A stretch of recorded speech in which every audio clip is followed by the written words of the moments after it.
Attack team close up. Attack team close up. Captain sir, attack team closed up sir. Stand by to start attack on watchers. Ready to fire sir. Fire! It's always high voltage action on the seas.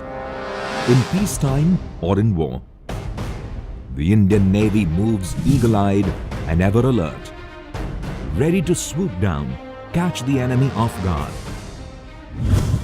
Take a look at India's coastline. It's so vast, it's open to threats from state-sponsored and non-state actors. But every inch of the 7,500 kilometers coastline is to be kept safe. The highly skilled maritime force guards it 24 hours a day. These ships surge ahead, always vigilant, and their frothing wake marks their commitment. The saga of the Indian Navy is a story of unique transformation. Rapid strides in technology matched by the ingenuity of those who man the machine. It would be hard to imagine when we turn the clock back 30 years that one would have a navy of the type we have today, the best in the world.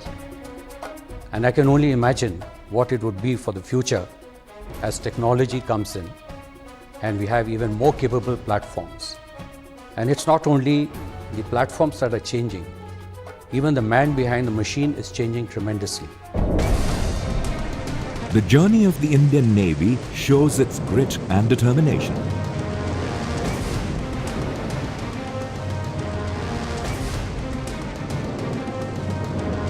An all-out effort to fulfill the country's maritime destiny, growing into a 56,000-strong fighting force, the fifth largest in the world. The build-up of the naval prowess counterbalances the threats that a burgeoning economy faces. The Indian economy is booming. 90% of India's commerce is by sea. Presently, 60% of our seaborne trade comes westwards from Africa, Europe, the United States and the Middle East. At least 40% of the trade volumes move across the Asia-Pacific region. Asia is the key driver of world economy now, and nearly $260 billion worth of oil passes through the Indian Ocean. Not just India, the 56 littoral states and hinterland countries are all rich in natural resources and on the threshold of development. They thrive on sea trade. Sea lanes of the Indian Ocean have become the lifeblood of the country's economy. They all remain safe under the watchful eyes of the Indian Navy.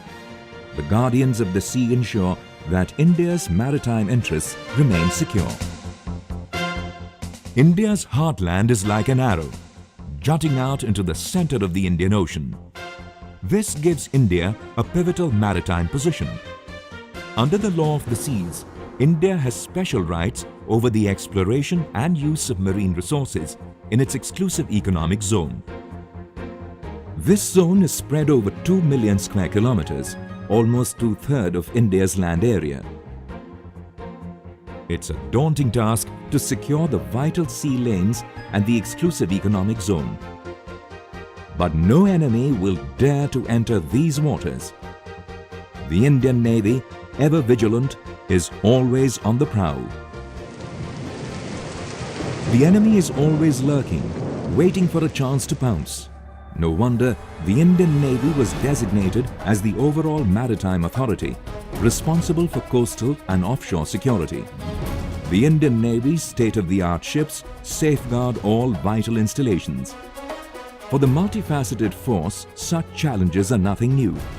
It relies on sustained operations aided by seamless networking to achieve such goals. Amongst the armed services, this is the only service which operates not only in 3 dimensions, which is on the surface of the sea, in the air and underwater, but there's a 4th dimension today also, which is the electromagnetic medium.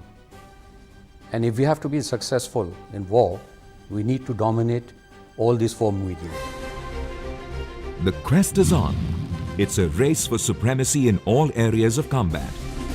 The Indian Navy is on track, safeguarding India's maritime interests on the high seas along the vast coastline.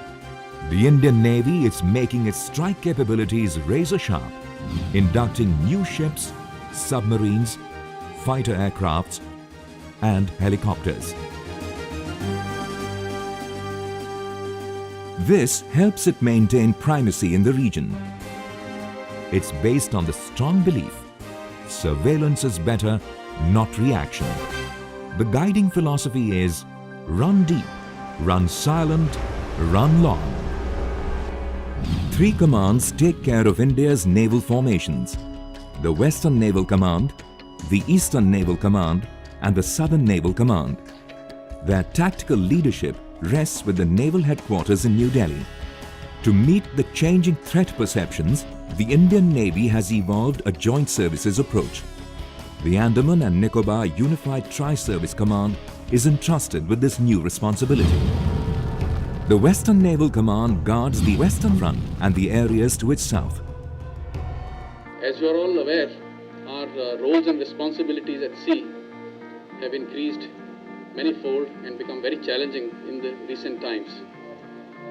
In addition to undertaking fleet deployments and exercises at sea for maintaining our combat readiness towards meeting conventional threats, we are in addition undertaking deployments regularly and tasking for low-intensity maritime operations, for coastal security, and for anti-piracy operations. Emergency Bravo, appreciate enemy trooper in area. Assume AMD state 2. Assume AMD state 2. Enemy trooper in area. Unknown aircraft on bearing 215. 15 kilo closing. Forward. Forward primary. Aft secondary. Engage.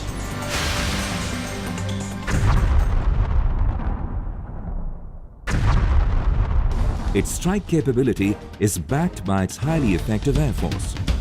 With the new fighter aircraft MiG-29K joining its ranks, the command's firepower has increased tremendously. Anti-aircraft beyond visual range missiles, guided anti-ship missiles, smart guided bombs and rockets make the fighter aircraft a force multiplier. The Navy's firepower is now more potent than ever. Indian Navy's strike capabilities and dominance in the region is aided to a large extent by its aircraft carrier, the legendary INS Virat. With a displacement of 28,700 tons, it is one of the largest vessels in the Indian Navy. Mission briefing for attack on enemy vital establishments at 1700 hour.